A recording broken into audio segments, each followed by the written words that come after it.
Board परीक्षा के लिए 3 अंक के जो इम्पोर्टेंट प्रश्न हैं 12th फिजिक्स में, उनको एक तरफ से हम देखते हैं।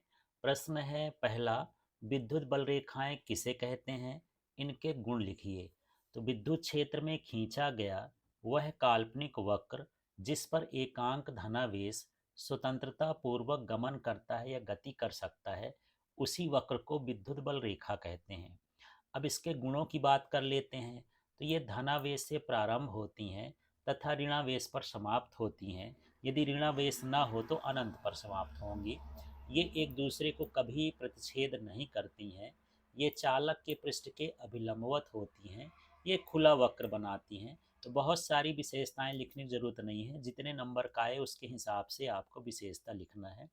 यहाँ पर अगला प्रश्न देख लीजिए।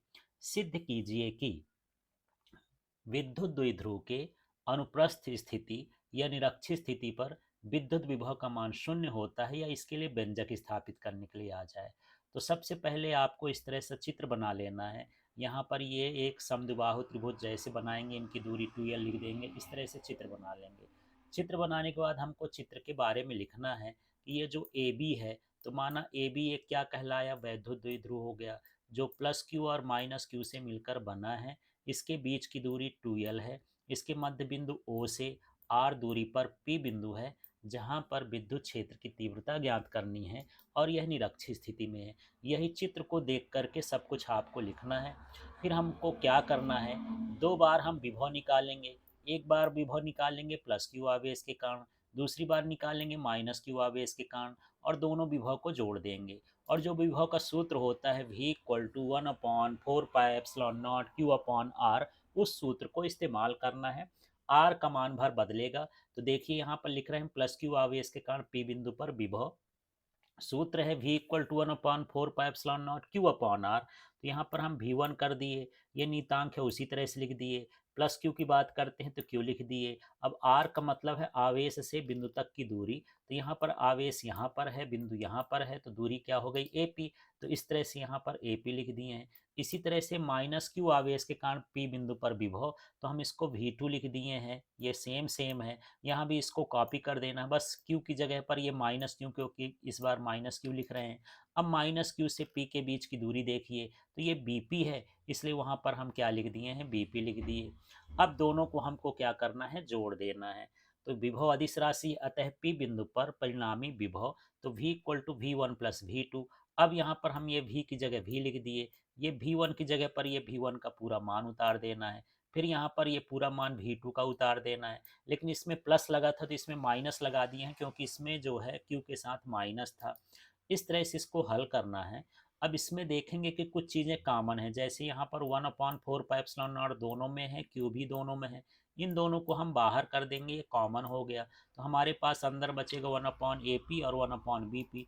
तो ये समान दूरी पर बिंदु हैं, इसलिए AP और BP बराबर है। जब बराबर को बराबर से घटाएंगे तो शून्य हो जाएगा। इस तरह से विभव का मान क्या हो जाएगा, शून्य। इसका गुणा करेंगे तो शून्य हो जाएगा।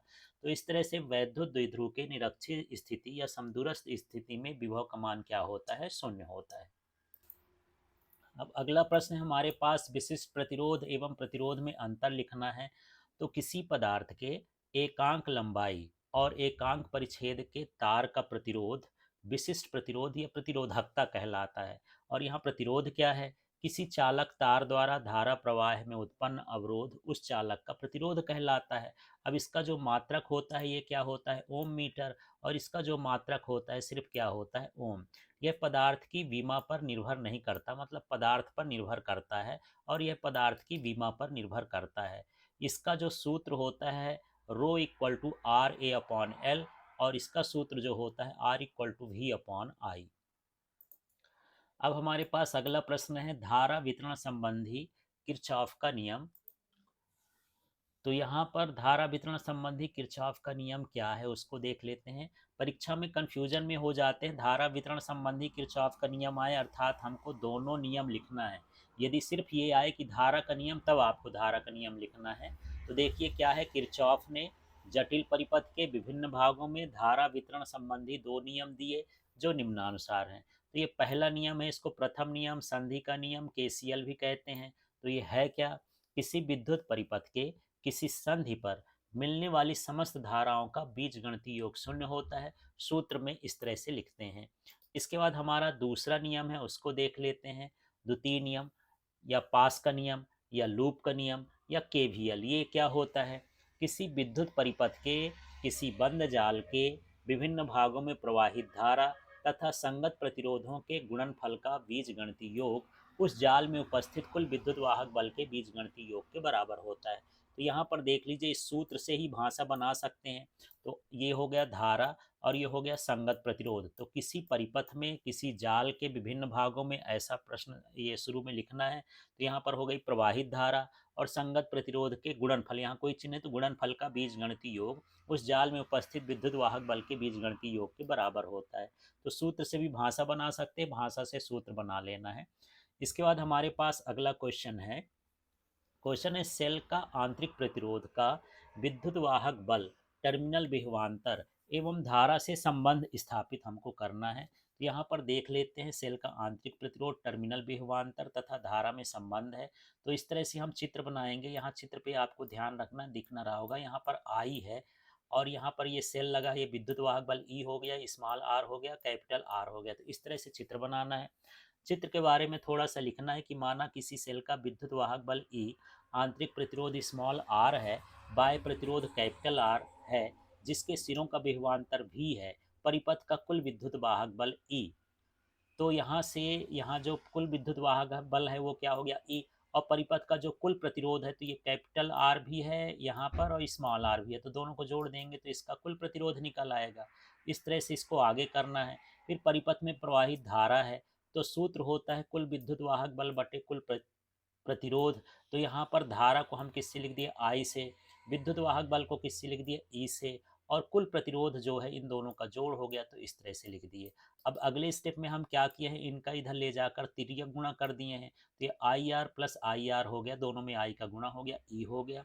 अब ये जो आई आर होता है, ये ओम के नियम से भी होता है, तो उसकी जगह पर भी लिख दिए और इसका पक्षांतर कर दिए, तो v equal to E minus I R, यही जो है टर्मिनल विभवांतर, विद्युत वाहक बल और प्रतिरोध के बीच का संबंध है। अब हमारे पास प्रश्न है, अमीटर एवं वोल्ट मीटर में अंतर लिखिए। तो इसके अंतर को देखना है और इसको समझते हैं, इससे छोटे प्रश्न भी आ जाते हैं। इससे परिपथ में प्रवाहित धारा का मापन किया जाता है, इससे परिपथ में विभवांतर का मापन किया जाता है। इसे बनाने के लिए धारा मापी की कुंडली के साथ कम प्रतिरोध का तार समांतर क्रम में जोड़ा जाता है।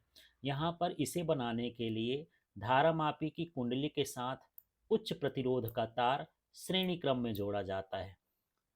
धारा का मापन करते समय इसे परिपथ के साथ श्रेणी क्रम में जोड़ा जाता है। विभवांतर का मापन करते समय इसे परिपथ के साथ समांतर क्रम में जोड़ा जाता है। आदर्श अमीटर का प्रतिरोध शून्य होता है, आदर्श वोल्ट मीटर का प्रतिरोध अनंत होता है। अब अगला प्रश्न है, धारावाही वृत्ति कुंडली के केंद्र पर चुंबकीय क्षेत्र की तीव्रता का व्यंजक स्थापित करिए। तो चलिए इसके लिए हम क्या करेंगे, एक इस तरह से हम चित्र बना लेंगे। तो ये धारावाही वृत्ताकार कुंडली हो जाएगी, इसमें आई लिखा है, यहाँ पर डी एल लिखा है, आर लिखा है, 90 डिग्री है, यहाँ पर ये चुंबकीय क्षेत्र है। चाहे तो यहाँ पर थोड़ा सा चित्र में डी बी और लिख सकते हैं, डी बी लिख देते हैं, जो ये चुंबकीय क्षेत्र की तीव्रता को बताएगा। अब चित्र के बारे में थोड़ा सा लिखना है। तो देखिए, माना एक तार को, कोई तार है, वृत्ति कुंडली के रूप में मोड़ा गया, उसे ये वृत्ताकार मोड़ा गया है, वृत्ताकार बनाया गया है। इस तरह से आप लिख सकते हैं, जिसका केंद्र क्या है, ओ, और त्रिज्या आर है। इसमें प्रवाहित धारा आई है, डी एल इसका अल्पांश है। अब इसके कारण चुंबकीय क्षेत्र की तीव्रता कागज के तल के लंबवत नीचे की ओर होगी। यदि क्रॉस लगा है तो ये कागज के तल के लंबवत नीचे की ओर है। तो इस तरह से चुंबकीय क्षेत्र की तीव्रता बताना है। फिर बायो सेवर्ट का नियम लगाना है। तो बायो सेवर्ट का नियम जो होता है, D B equal to mu naught upon 4 pi I D L sine theta upon R square है। लेकिन यहाँ थीटा का मान देखिए 90 है, क्योंकि ये जो परिधि होती है और त्रिज्या होती है उसके बीच का कोण 90 होता है, तो साइन 90 हो गया। अगले स्टेप में साइन 90 का मान 1 होता है, तो mu naught upon 4 pi I D L upon R square इस तरह से आ जाएगा। अब हम सभी अल्पांशों के कारण लूप के केंद्र पर कुल चुंबकीय क्षेत्र की तीव्रता निकालना चाहते हैं। तो ये तो छोटे अल्पांश का था। इसी तरह से सारे अल्पांश हों तो कितना होगा चुंबकीय क्षेत्र। तो जब जोड़ेंगे तो इसको डी भी ना लिख के लिख देंगे बी। अब यहाँ पर ये म्यू नॉट अपान 4 पाई भी आ गया। यहाँ ये आई भी हम इसी तरह से उतार लिए हैं और आर भी उतार लिए हैं। जो यहाँ छोटा टुकड़ा है वो डी एल है, उसी के सामने हम क्या लगा दिए हैं, समाकलन। तो समाकलन का मतलब होता है छोटे छोटे टुकड़ों का जोड़। तो यहाँ अल्पांश का हम जोड़ करेंगे। तो जब हम ये तार मोड़े हैं तो वृत्ताकार मोड़े हैं। तो यदि हम छोटे छोटे टुकड़ों को जोड़ेंगे तो वृत्त की परिधि बन जाएगा। मतलब ये समाकलन डी एल का मान क्या हो जाएगा, 2 पाई आर। इसको यदि हम काट देंगे तो B equal to mu naught I upon 2 R हो जाएगा। ये तो एक फेरा था। यदि कुंडली में इसी तरह से एन फेरे हों तो चुंबकीय क्षेत्र कितना हो जाएगा, तो B equal to mu naught N I upon 2 R. तो इस तरह से इंपॉर्टेंट क्वेश्चन है, तैयार करना है इसको। अब अगला क्वेश्चन है, दंड चुंबक एवं धारावाही परिनालिका में अंतर लिखना है। तो दंड चुंबक क्या है, धारावाही परिनालिका क्या है। इसके सिरों पर चुंबकत्व अधिकतम और मध्य में क्या होता है, न्यूनतम होता है। इसके सिरों पर चुंबकत्व कम होता है और अंदर प्रत्येक बिंदु पर कैसा होता है, एक समान होता है। इसके सिरों की ध्रुवता, ध्रुवता मतलब एन ध्रुव और एस ध्रुव नियत होता है। और इसके सिरों की ध्रुवता एन और एस ध्रुव धारा प्रवाह पर निर्भर करता है, अर्थात बदलता रहता है, निश्चित नहीं होता। इसका चुंबकत्व स्थायी होता है। इसका मान धारा प्रवाह, फेरों की संख्या और माध्यम पर निर्भर करता है। यहाँ पर देख लें, इसके चुंबकीय आघूर्ण का मान स्मॉल एम गुणे 2L होता है, कैपिटल एम बराबर। और इसके चुंबकीय आघूर्ण का मान कैपिटल एम बराबर NIA होता है। अगला प्रश्न है, क्या होगा यदि एक चुंबक को दो भागों में विभाजित किया जाए। तो उसके लंबाई के अनुप्रस्थ माने लंबवत दिशा में आधा काट दिया जाए और लंबाई के अनुदिश काट दिया जाए। मतलब यहाँ पर ये है, लंबाई के लंबवत का मतलब ऐसा, इसको ऐसा काट दें। और दूसरा कंडीशन ये है कि ऐसा है तो इसको इस तरह से बीच से काट दें। तो दोनों स्थितियों में क्या होगा, तो ये लंबवत स्थिति वाला है, अनुप्रस्थ स्थिति का देखते हैं। तो इसमें ध्रुव प्राबल्य वही रहेगा, लेकिन चुंबकीय आघूर्ण का मान कितना हो जाएगा, आधा, जब हम इसको लंबवत इस तरह से काटेंगे तो। फिर बी नंबर क्या है, लंबाई के अनुदिश विभाजित करने पर ध्रुव प्राबल्य आधा हो जाएगा और चुंबकीय आघूर्ण भी क्या हो जाएगा, आधा हो जाएगा। इस तरह से इसके मान में परिवर्तन होगा। फिर प्रश्न है, विद्युत चुम्बकीय प्रेरण किसे कहते हैं। इससे संबंधित फैराडे के नियम लिखिए तथा प्रेरित विद्युत वाहक बल के लिए व्यंजक स्थापित करिए। इस तरह से प्रश्न है। यहाँ किसे कहते छूट गया है, प्रश्न को समझ लेना। तो चलिए परिभाषा देखते हैं। जब कुंडली से बद्ध चुंबकीय फ्लक्स में परिवर्तन होता है तो उसके सिरों पर विद्युत वाहक बल प्रेरित हो जाता है। इस घटना को विद्युत चुम्बकीय प्रेरण कहते हैं। अब इसके नियम देख लेते हैं। तो फैराडे ने विद्युत चुम्बकीय प्रेरण संबंधी दो नियम दिए। जो पहला नियम है वो क्या है, किसी परिपथ से बद्ध चुम्बकीय फ्लक्स में परिवर्तन होता है तो उसमें प्रेरित विद्युत वाहक बल प्रेरित हो जाता है। इसका अस्तित्व तब तक रहता है जब तक कि परिपथ में बद्ध चुंबकीय फ्लक्स में परिवर्तन होता रहता है। तो ये इसकी शर्त कहलाती है। दूसरा नियम है, प्रेरित विद्युत वाहक बल का मान चुंबकीय फ्लक्स में परिवर्तन की दर के समानुपाती होता है। अब यहाँ पर हमको प्रेरित विद्युत वाहक बल के लिए व्यंजक भी ज्ञात करना है। तो देखिए, माना किसी परिपथ से बद्ध चुंबकीय फ्लक्स T1 समय में φ1 है तथा T2 समय में φ2 है। तो द्वितीय नियम तो ये कहता है कि प्रेरित विद्युत वाहक बल चुंबकीय फ्लक्स में परिवर्तन की दर के समानुपाती होता है। तो यहाँ ये प्रेरित विद्युत वाहक बल हो गया, ये चुंबकीय फ्लक्स में परिवर्तन हो गया, φ2 में से φ1 करेंगे और T2 माइनस T1 करेंगे तो इसको दर बोलते हैं, समय बोलते हैं। अब यहाँ पर φ2 माइनस φ1 को डेल्टा फाई लिख देंगे, T2 माइनस T1 को डेल्टा टी लिख देंगे। अब यहाँ से समानुपाती का चिन्ह हटाएंगे तो कोई एक नियतांक आएगा, तो माइनस के आ गया delta phi upon delta T. यहाँ यदि हम SI पद्धति ले लें तो के का मान कितना हो जाएगा, एक।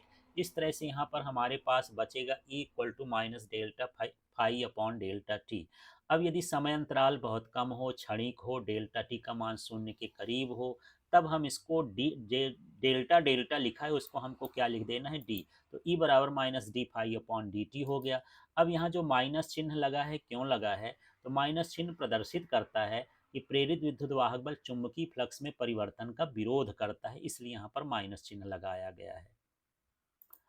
अब चलिए अगला प्रश्न देखते हैं। प्रश्न है, दो कुंडलियों के स्वप्रेरकत्व क्रमशः L1 व L2 हैं।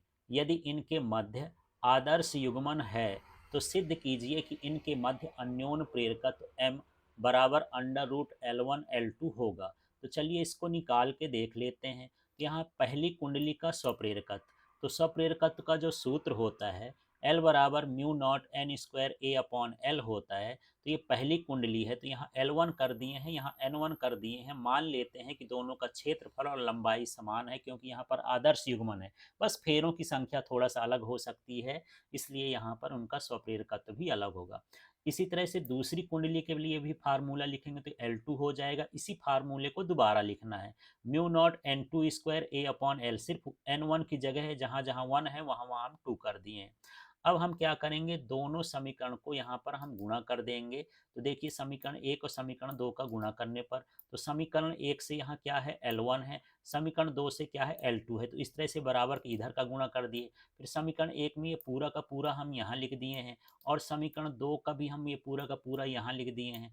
अब यहाँ पर हम देखेंगे गुणा करने के बाद क्या होता है कि यहाँ पर म्यू नॉट, ये म्यू नॉट 2 बार है तो 2 बार लिख दिए, N1 का स्क्वायर है, N2 का स्क्वायर ए का है, और L भी 2 बार है। तो इस तरह से यहाँ पर सब मिला के हम ये स्क्वायर लिख दिए। लेकिन जो ये सूत्र आ गया, ये अन्योन प्रेरण का सूत्र होता है, इसलिए इसके स्थान पर हम क्या लिख दिए, M, और इसका स्क्वायर है तो M स्क्वायर हो गया। अब यदि मैं इसका स्क्वायर हटा दूंगा तो ये रूट में आ जाएगा, रूट L1 L2।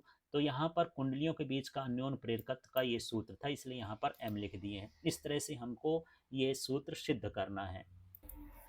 अगला प्रश्न है, प्रत्यावर्ती धारा और दिष्ट धारा में 3-4 अंतर जो भी लिखना हो तो देखिए, इसका परिमाण और दिशा समय के साथ परिवर्तित होता है, इसका परिमाण व दिशा समय के साथ परिवर्तित नहीं होता है, इसमें ट्रांसफार्मर का प्रयोग किया जा सकता है, इसमें ट्रांसफार्मर का प्रयोग नहीं किया जा सकता, इसके मापन यंत्र ऊष्मीय प्रभाव पर आधारित होते हैं, इसके मापन यंत्र चुंबकीय प्रभाव पर आधारित होते हैं, ये प्रत्यावर्ती धारा अधिक खतरनाक होती है, अपेक्षाकृत कम खतरनाक होती है। इस तरह से इसमें अंतर लिख सकते हैं। जितना जैसा प्रश्न आए उसके हिसाब से अंतर लिखना है। 2 नंबर का है तो 2 अंतर, 3 नंबर का है तो 3 अंतर, 4 नंबर का आ जाए तो 4 अंतर।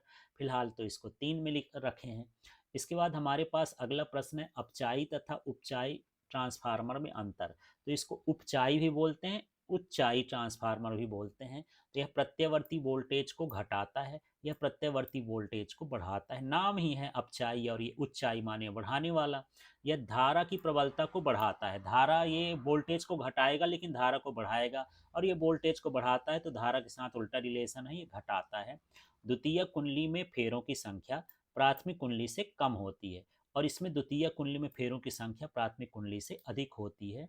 इसके बाद यहाँ पर हम देख लेते हैं, इनका परिणमन अनुपात 1 से कम होता है, इसका परिणमन अनुपात 1 से अधिक होता है। फिर हमारे पास प्रश्न है, एसी परिपथ में संधारित्र के प्रतिघात का व्यंजक स्थापित करना है या धारा का व्यंजक स्थापित करना है। प्रतिघात एसी परिपथ में संधारित्र आ जाए तो सारा कुछ यही करना है। तो यहाँ पर देख लेते हैं, ये एसी परिपथ है, सी जोड़ दिए हैं, एसी जोड़ दिए हैं, और इसका ये फेजर आरेख है जिसमें धारा इधर है, और ये 90 अंश धारा से क्या है, पश्चगामी इसका वोल्टेज, या कह सकते हैं कि धारा अग्रगामी है। अब इस चित्र के बारे में लिख देते हैं। माना संधारित्र सी को प्रत्यावर्ती स्रोत से जोड़ा गया है, जिसका समीकरण V बराबर V zero sine omega T. तो जो प्रत्यावर्ती वोल्टेज का समीकरण ये है। अब किरचॉफ के लूप नियम से दोनों तरफ का वोल्टेज, चाहे इसका वोल्टेज और इसका वोल्टेज क्या हो जाएगा, बराबर हो जाएगा।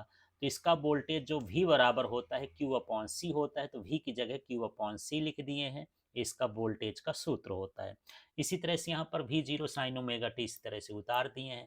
अब अगले स्टेप में हमको क्या करना है, यहाँ पर ये जो सी था, सी का इधर तिर्यक गुणा कर दे तो ये हो गया। अब हम इसका जो है अवकलन कर देंगे समय के सापेक्ष। तो देखिए डी अपॉन डी टी इधर भी जोड़ देना है, डी अपॉन डी टी इधर भी जोड़ देना। तो क्यू हमारे पास पहले से था, तो D Q upon D T बन गया, और ये डी अपॉन डी टी तो है ही, बाकी सारी चीज़ें तो वैसे उतार दी हैं। अब ये जो D Q upon D T है, आवेश परिवर्तन की दर, ये धारा के बराबर होती है परिभाषा से, तो आई लिख दिए हैं।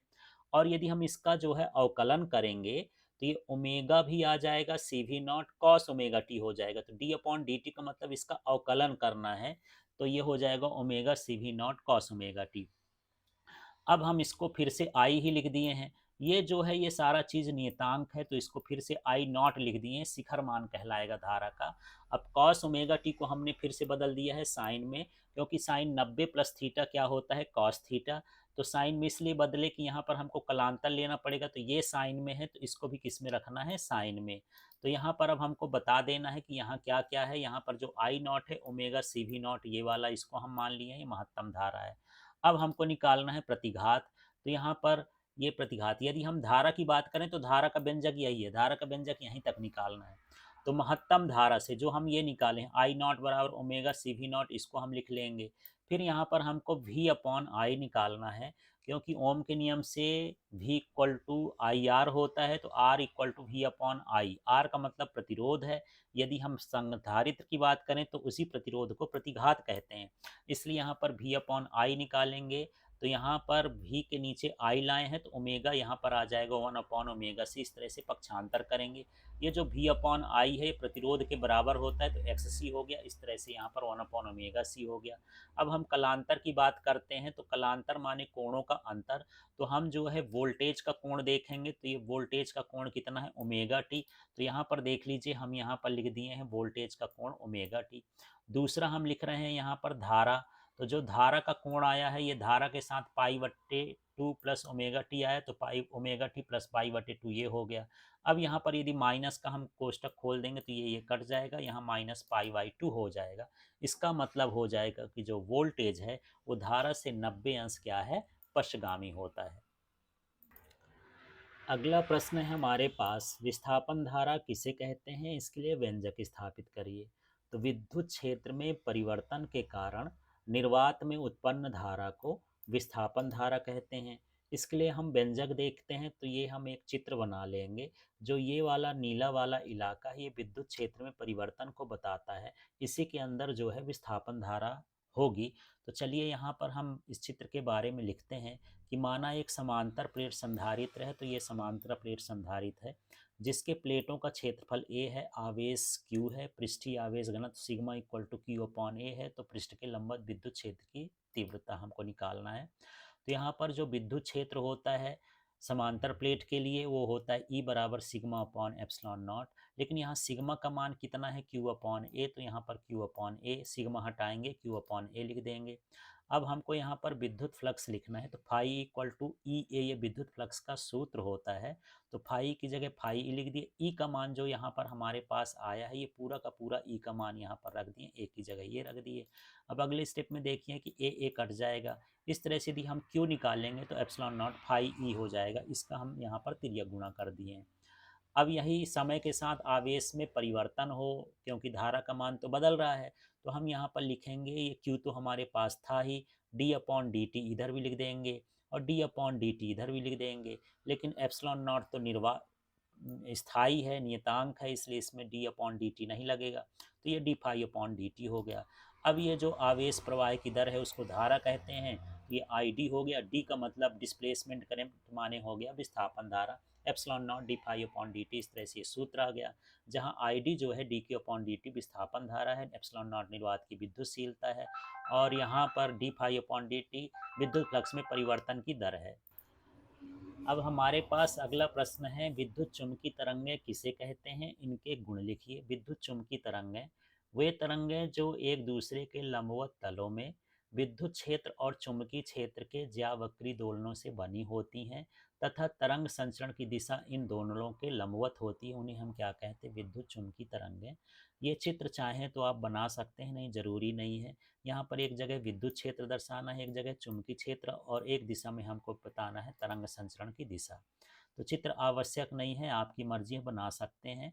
अब गुण की बात करते हैं, तो ये त्वरित आवेशों से उत्पन्न होती हैं, इनकी चाल प्रकाश की चाल की बराबर होती है, ये सीधी रेखा में गमन करती हैं। ये तरंगें ऊर्जा का स्थानांतरण करती हैं। इन तरंगों में रेखीय संवेग होता है। ये तरंगें अनुप्रस्थ होती हैं। इन तरंगों में कोई आवेश नहीं होता। ये विद्युत क्षेत्र और चुंबकीय क्षेत्र से विक्षेपित नहीं होती हैं।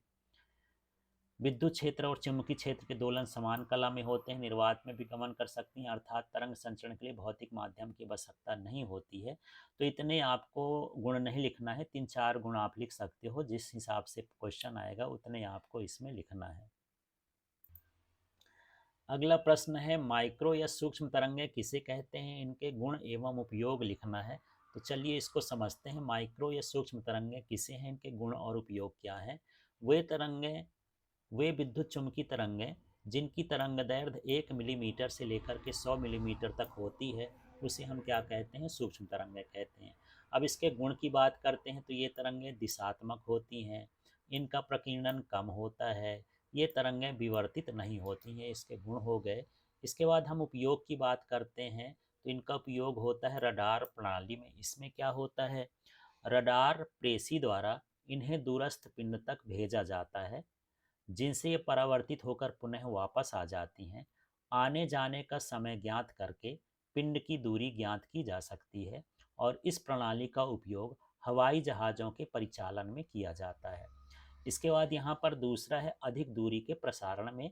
तो अधिक दूरी के प्रसारण के लिए संचार उपग्रहों का उपयोग किया जाता है, जो पृथ्वी पर स्थित प्रेषित्र से आने वाली माइक्रो तरंगों को ग्रहण करके प्रवर्धित करता है, तथा अपलिंक एवं डाउनलिंक के बीच व्यतिकरण रोकने पर भिन्न आवृत्तियों में इसे पृथ्वी की ओर प्रेषित कर देता है, जिसे अभिग्राही एंटीना द्वारा ग्रहण कर लिया जाता है। तो ये अधिक दूरी के प्रसारण में, या कह सकते हो संचार उपग्रह प्रसारण में।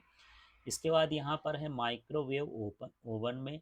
तो सूक्ष्म तरंगों की आवृत्ति गीगाहर्ट्ज के परास की होती है, जो जल के अणुओं के कंपन आवृत्ति के तुल्य होती है, जिससे अनुनाद उत्पन्न होता है और जल में अणुओं की आंतरिक गतिज ऊर्जा में वृद्धि हो जाती है, और जल युक्त पदार्थ का ताप बढ़ जाता है, जिससे भोजन पक जाता है। अब यहाँ अगला प्रश्न है, क्रांतिक कोण से क्या समझते हैं, माध्यम के अपवर्तनांक के साथ इसका संबंध स्थापित करिए। तो सबसे पहले क्रांतिक कोण देख लेते हैं। जब प्रकाश किरण सघन माध्यम से विरल माध्यम में प्रवेश करे, तो ये कंडीशन है कि प्रकाश किरण सघन से विरल में जाना चाहिए। तो आपतन कोण का वह मान जिसके संगत अपवर्तन कोण 90 डिग्री होता है, उसे क्रांतिक कोण कहते हैं। चलिए इस चित्र से भी देख लेते हैं। तो यहाँ पर ये अपवर्तन कोण 90 डिग्री है, और आपतन कोण का मान ही क्रांतिक कोण कहलाता है। प्रकाश किरण यहाँ आप लिख सकते हैं कि ये कहाँ से जा रही है, सघन से, और कहाँ की ओर जा रही है, विरल की ओर। तो ऊपर विरल माध्यम लिख दीजिएगा, नीचे सघन माध्यम लिख दीजिएगा। तो जब प्रकाश किरण सघन से विरल माध्यम में जाती है, तो आपतन कोण का वह मान जिसके लिए अपवर्तन कोण 90 अंश होता है, ये क्रांतिक कोण कहलाता है। अब चलिए यहाँ पर इसमें व्यंजक स्थापित करते हैं, संबंध स्थापित करते हैं। तो माना कोई प्रकाश किरण सघन माध्यम कांच से विरल माध्यम वायु में प्रवेश करती है, तो स्नेल से नियम से हम लिखेंगे ये जी म्यू ए। जी का मतलब ये कांच है, ग्लास से कहाँ जा रही, एयर में, तो sine I upon sine R हो गया। अब यहाँ पर हम उत्क्रमणीयता का सिद्धांत लगाएंगे, तो ये जी म्यू ए है। यदि हम ए म्यू जी लिखना चाहते हैं तो इसको बटे में लिख सकते हैं, बाकी इधर नहीं बदलेगा। फिर गणित के हिसाब से इसको हमने ऊपर लिख दिया, ये ऊपर लिख देंगे, तो यहाँ पर साइन आर ये भी ऊपर चला जाएगा, साइन आई कहाँ चला गया, नीचे। अब हमारे पास कंडीशन है कि जो आपतन कोण है वो क्रांतिक कोण के बराबर हो जाता है, कब, जब आर का मान 90 अंश होता है। इन मानों को रखते हैं, तो ए म्यू जी की जगह हम ये रख दिए, साइन आर है, आर का मान 90 है तो ये लिख दिए, आई का मान सी है तो ये लिख दिए। अब यहाँ पर ये जो है सामान्य स्थिति, कोई दूसरा माध्यम हो तो सीधे हम म्यू लिख देंगे। अब यहाँ 90 का मान 1 और साइन सी है तो 1/साइन सी और कॉसेक सी।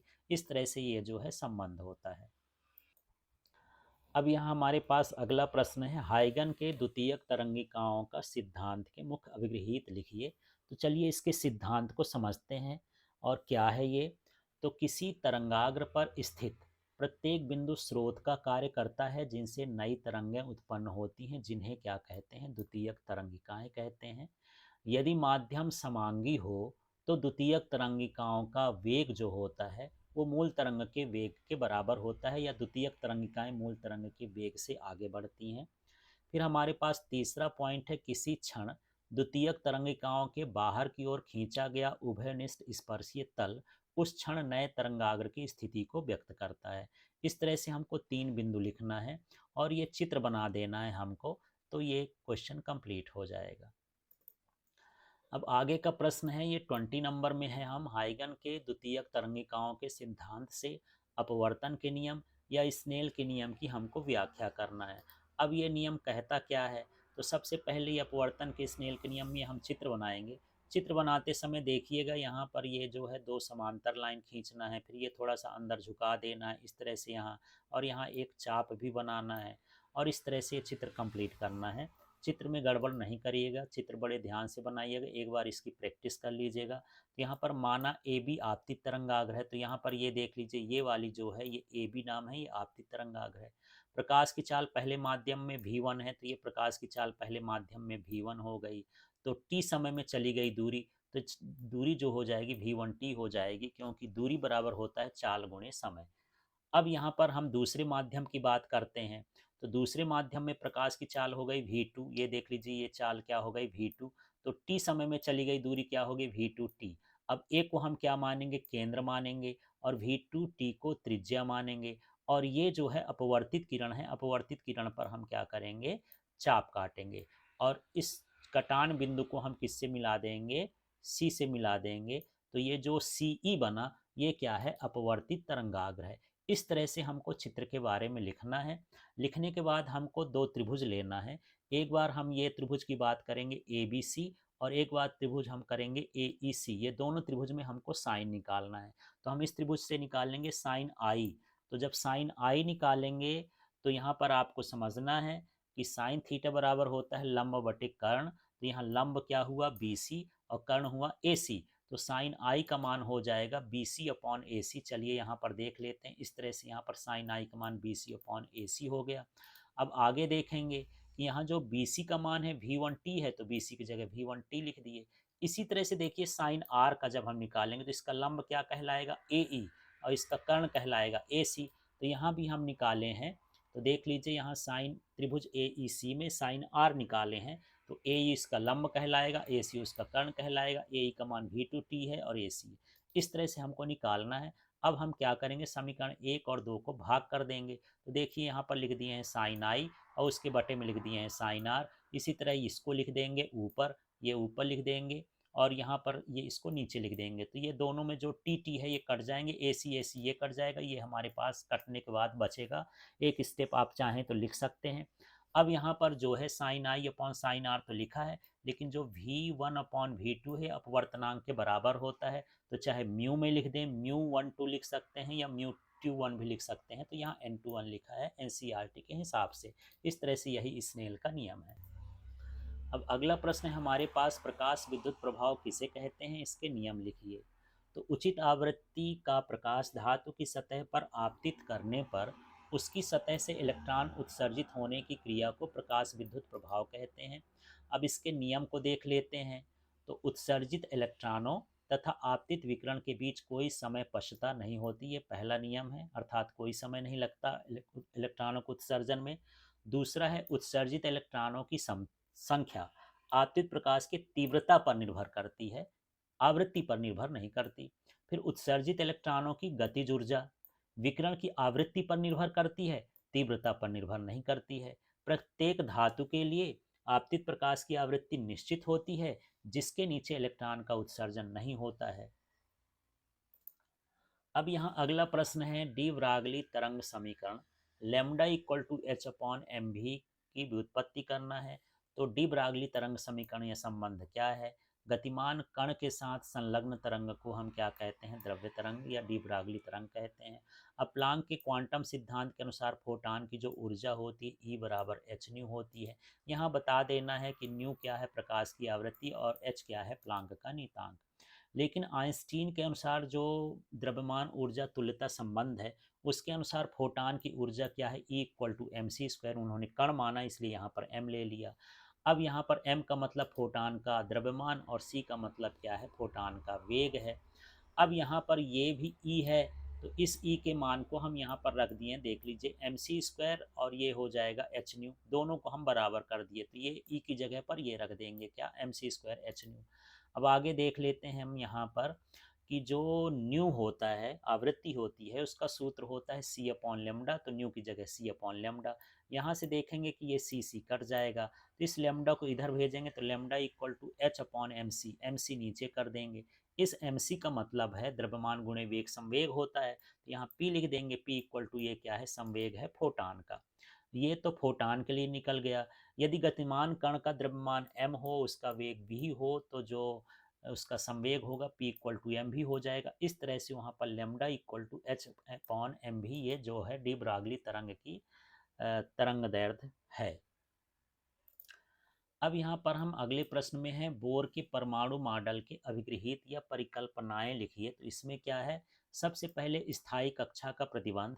इलेक्ट्रॉन नाभिक के चारों ओर स्थायी कक्षाओं में बिना विकिरण उत्सर्जित किए ही क्या लगाते हैं, चक्कर लगाते हैं।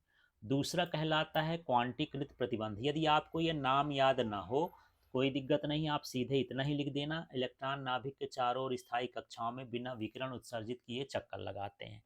दूसरा क्वांटीकृत प्रतिबंध है, यदि इस नाम से आ जाए तब आपको यही लिखना है, और इसके अभिगृहित में तो लिखेंगे ही। इलेक्ट्रॉन उन्हीं कक्षाओं में चक्कर लगाते हैं जिनका कोणीय संवेग h अपॉन टू पाई का पूर्ण गुणज होता है। जहाँ h क्या है, प्लांक नीतांक है, तो L बराबर एन एच अपॉन टू पाई, जहाँ n का मतलब 1 2 3 4 है। अब यहाँ प्रश्न है ऊर्जा का प्रतिबंध। तो ये क्या होता है, जब इलेक्ट्रॉन अविकरणीय उच्चतर कक्षा से निम्न ऊर्जा की कक्षा में संक्रमण करता है तो फोटान का उत्सर्जन करता है, जिसकी ऊर्जा प्रारंभिक अवस्था एवं अंतिम अवस्था की ऊर्जा के अंतर के बराबर होती है। और ये सूत्र होता है एच न्यू बराबर ई आई माइनस ई एफ। तो एच न्यू का मतलब फोटान की ऊर्जा है, ई आई का मतलब इलेक्ट्रॉन की प्रारंभिक अवस्था की ऊर्जा है, और ई एफ का मतलब इलेक्ट्रॉन की अंतिम अवस्था की ऊर्जा है। इन दोनों की ऊर्जा का अंतर ही फोटान की ऊर्जा के बराबर है। यही चीज़ हमको ऊर्जा के प्रतिबंध में लिखना है। अब हमारे पास प्रश्न है, डी ब्रागली के अनुसार बोर के द्वितीय प्रतिबंध की व्याख्या कीजिए। तो चलिए इसमें देखते हैं। डी ब्रागली के अनुसार इलेक्ट्रॉन की कक्षा की परिधि इलेक्ट्रॉन की तरंग दैर्ध्य की पूर्ण गुणज होती है। मतलब ये है कि ये इलेक्ट्रॉन इस तरह से चक्कर लगाता है, तो इसमें निश्चित एक तरंगों की संख्या होती है कि इतनी तरंगें बनेंगी। तो यहाँ पर परिधि का सूत्र क्या हो गया, 2πr, और उसकी तरंग दैर्ध्य हो गई लेमडा। अब वो तरंग दैर्ध्य कितनी बनी है उसमें, तो n बनी है, तो n लेमडा हो गया इसका सूत्र। आगे के स्टेप में देखते हैं कि यहाँ पर जो डी ब्रॉगली है उसने लेमडा इक्वल टू क्या दिया है, h अपॉन एम भी। तो यहाँ पर ये लेमडा हटाएंगे, उसकी जगह पर h अपॉन एम भी लिख दिए हैं।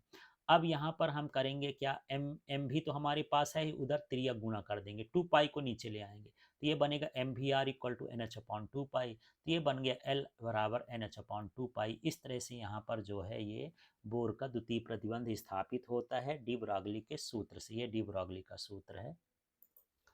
तो चलिए यहाँ पर अगला प्रश्न देख लेते हैं। एन प्रकार एवं पी प्रकार के अर्धचालक में अंतर लिखिए। तो यहाँ पर अंतर समझते हैं। तो शुद्ध अर्धचालक में पंच संयोजी एस एस बी पी अशुद्ध मिलाने पर एन प्रकार का अर्धचालक बनता है। यदि आपको ये याद नहीं है तो नहीं लिखिएगा, सीधे पंच संयोजी अशुद्धि मिलाने पर एन प्रकार का अर्धचालक बनता है। इसी तरह से इसमें लिखेंगे शुद्ध अर्धचालक में त्रिसंयोजी बोरान एल्युमिनियम इंडियम अशुद्धि मिलाने पर पी प्रकार का अर्धचालक। यदि आपको याद ना हो तो ना लिखिएगा। इसमें इलेक्ट्रॉन बहुसंख्यक होते हैं एन प्रकार में, इसमें होल बहुसंख्यक होते हैं, इसमें होल अल्पसंख्यक होते हैं, इसमें इलेक्ट्रॉन अल्पसंख्यक होते हैं। अब यहाँ पर अगला देख लेते हैं। विशिष्ट ऊर्जा स्तर दाता बैंड जिसका नाम है वो चालन बैंड के नीचे बनता है, और विशिष्ट ऊर्जा स्तर जो ग्राही बैंड होता है वो संयोजकता बैंड के ऊपर बनता है। फिर इसमें प्रति परमाणु अशुद्ध मिलाने पर एक इलेक्ट्रॉन की अधिकता हो जाती है, और इसमें प्रति परमाणु अशुद्ध मिलाने पर एक इलेक्ट्रॉन की कमी हो जाती है। तो इस तरह से तीन तीन अंक के इम्पॉर्टेंट क्वेश्चन हैं। इनको आप एक बार प्रैक्टिस करिएगा। जब इसकी तैयारी हो जाए तब फिर इसी तरह के और प्रश्न भी आप देख सकते हैं। Thank you.